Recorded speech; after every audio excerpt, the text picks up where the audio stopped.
Okay, everybody. Welcome back to Ben's Corner.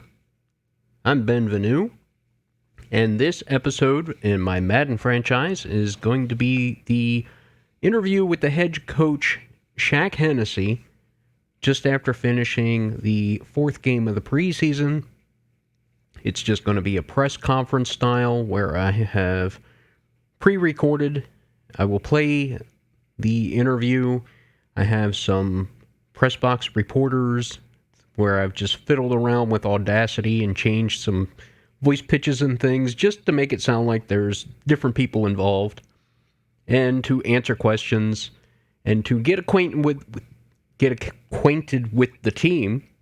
I'm going to have a background slideshow going of all the players, their positions. You can get to know their stats and just kind of get connected to the team a little bit. If you want to drop me a message, I am here live, but I won't be speaking live at the moment. As soon as you start hearing the interview taking place, that's going to be recorded.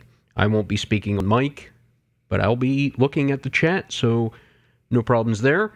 So let me go ahead and click my mic off so I don't get any feedback, and we'll get the press conference underway. Give me one moment here as I navigate this. I'm not used to having my stream set up this way.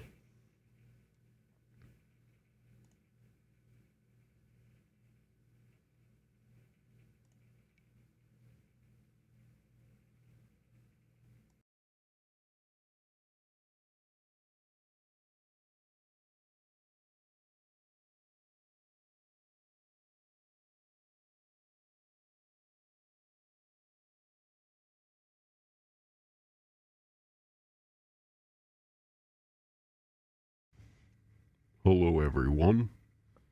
Just want to welcome the press corner to our camp. We put another preseason in the books, and we're ready for the regular season. I'm here to take your questions, so fire away. Hello, Gen Star Sporting News. Coach Hennessey, congratulations on a great first season, going 10-6 and making the playoffs. How do you think your offseason went? Did you get the pieces in free agency and the draft to take this team to the next level? First of all, thank you, Jen. I'm very proud of the guys and what we were able to accomplish. But we have some unfinished business. I want to bring a championship to Orlando.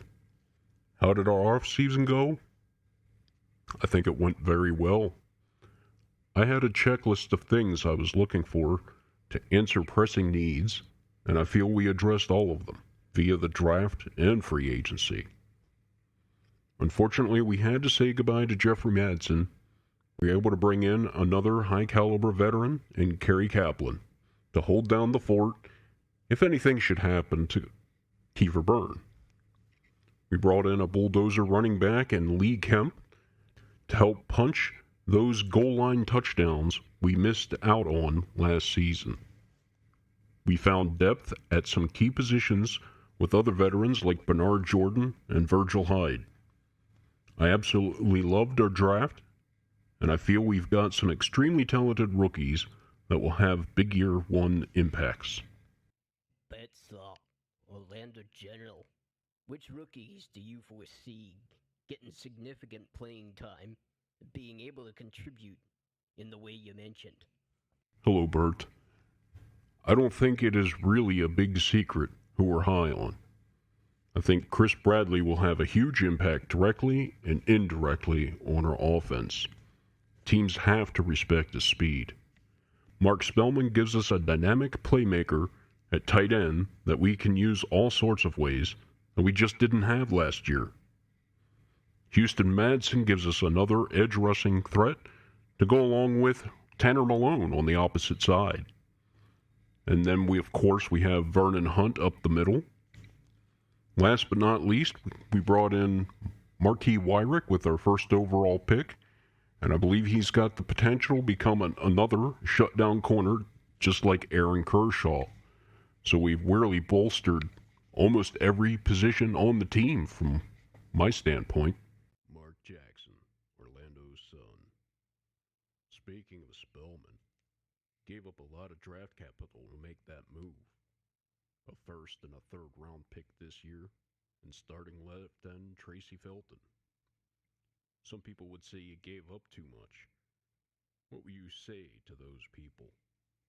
Well, Mark, I'd tell them this. If the season pans out the way I'm planning, we'll have the very last pick in each round of the draft. If you look at how our roster is constructed, I really don't see a position that I feel warrants a first-round pick to stock. I have my franchise quarterback in Kiefer Byrne, my franchise running back in Dalton Triplett. I have two outstanding wide receivers and many more, but with Perry Wood, Chris Bradley, Donnell White. I have an outstanding tight end in Mark Spellman. I've got my starting offensive line. I've got my starting defensive line that consists of Sheldon Bates, Vernon Hunt, Tanner Malone, and Houston Madsen. I've got an extremely good linebacking core anchored by London Bates.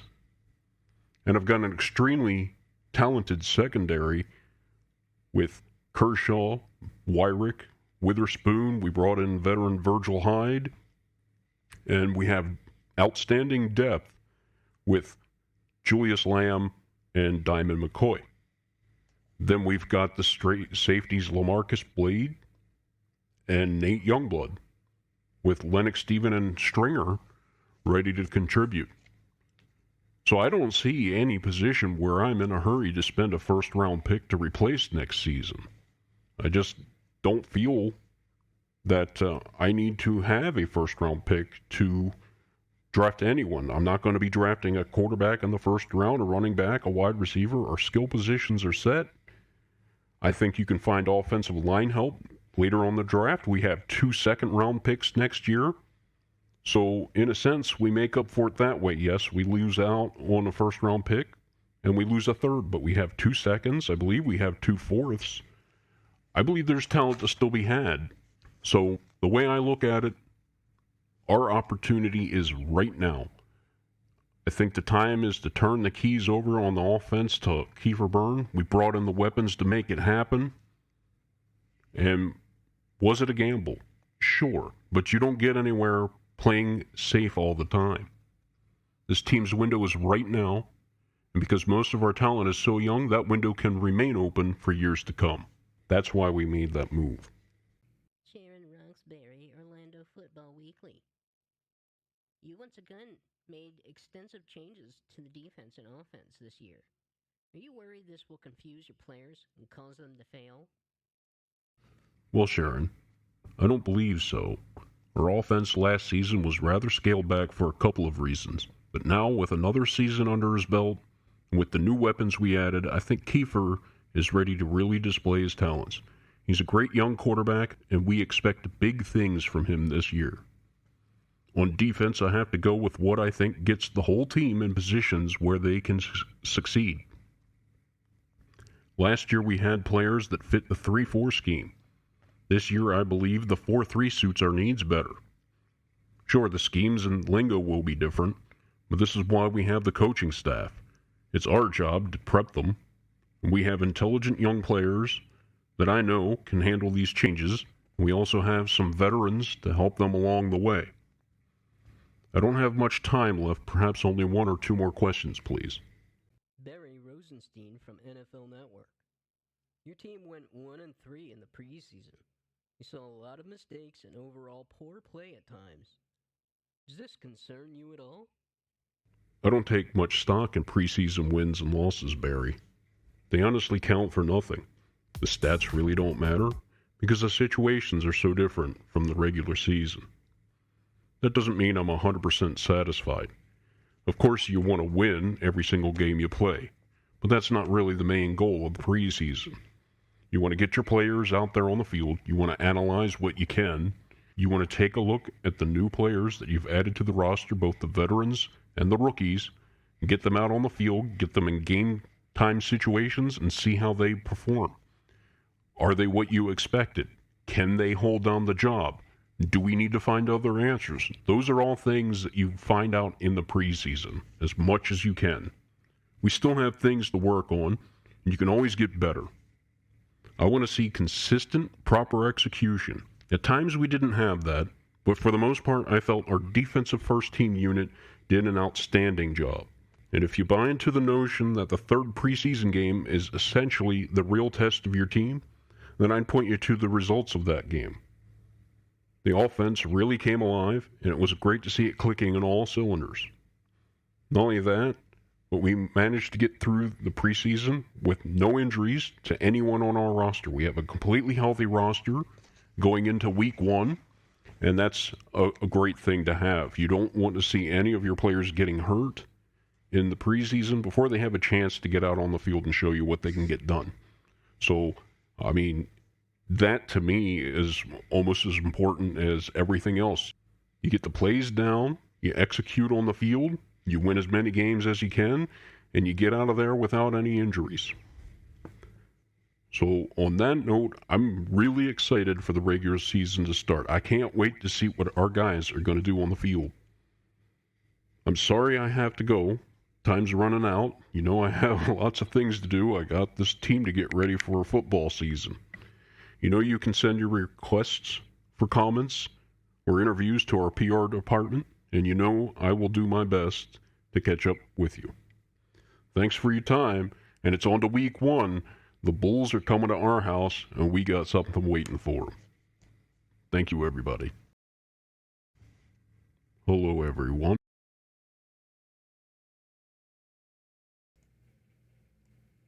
So there you have it, the interview with Coach Shaq Hennessey. And what did you think about what he had to say? There was a lot of inconsistency in the preseason. We saw the starting unit in their limited time not really make the most of it, but in that third preseason game, just like Coach Hennessey mentioned, the offense exploded. Kiefer Byrne passed nearly perfect completion percentage, had a few touchdowns, even ran the ball a couple times, ran one in for a touchdown, which we haven't seen him do a whole lot. He is capable of scrambling, but they didn't really call on him to do that last season. We saw Niles McKell given the opportunity that he didn't have in previous seasons to really show what he can do. He's not just a power back. He's got some shiftiness to him. He's got decent hands out of the backfield, and when he's not bowling people over, he's eluding tackles. That's something we didn't know about him. Now, he doesn't have that home run hitting gear like Dalton Triplett or Tyson Kerr, but he is a very good player and showed that given opportunities, he might be a go-to guy in that goal line situation. He talked about Virgil Hyde. He is a veteran, 34-year-old cornerback, maybe not having the elite speed he once did, but a veteran presence to help secure that secondary. A secondary that was very good against the pass last season. He spoke of changing schemes. They were a 3-4 defense last season. They've switched to a 4-3 in attempts to get some more beef up front in front of London Bates, who is an amazing pass coverage linebacker with a lot of speed, but he's not the biggest linebacker, so he can kind of get pushed around. If that second-level offensive lineman comes down, they usually get the better of him. But despite all that, London Bates still managed to be able to be the Defensive Rookie of the Year, Linebacker of the Year, and he was a main cog to making that defense work. That was also very poor against the run. They were one of the worst defenses against the run, so hence the change. It's a chance to get Sheldon Bates, Vernon Hunt, and then Tanner Malone and rookie Houston Madsen on the field all at the same time in an effort to get some more consistent pass rush and maybe help against the running game. So they're getting ready for the Brooklyn Bulls, who they took on last season in a blowout game later in the season last year. Bulls will be looking to avenge that loss, but they're going to have to do it in the home field of the Orlando Sentinels. We'll take a closer look at that team before Game 1. That will be next episode. I'll take an in-depth look at the Bulls. And since this is Twitch, I want to bring this up. I've just gone over 50 followers here on Twitch, and to celebrate that, I promised a while back that if I reached that goal, I would do a little special live stream. And what I have in mind, since I like old school gaming, there's an old school baseball game that I really like called Bases Loaded. And I don't know how I managed to stumble across this little gameplay glitch. It's not really a glitch, it's just taking advantage of something I didn't know was available, where I can take a pitcher and nobody will hit the ball off of me. I will throw a complete game, no-hitter, every single game, and I believe I am the only one that knows how to do this. I've looked around. I haven't seen this game tip offered anywhere, and I'm going to show it live, so I will post a date for that when I can take care of it. I want to make sure I can build up a little bit of an audience because I'd like to have some people there live with me to watch it while it happens. I'll do it live on the stream. So with the image of Spencer Parsons popping up on the screen, he's the last player on the roster, and I will end this stream and end the recording, and we'll see you next time here on Benvenue's Corner. I hope you're having a great weekend, and I hope you join me on YouTube to check out the Orlando Sentinels as they get ready for Season 2. Thank you and take care, everybody. It's been great.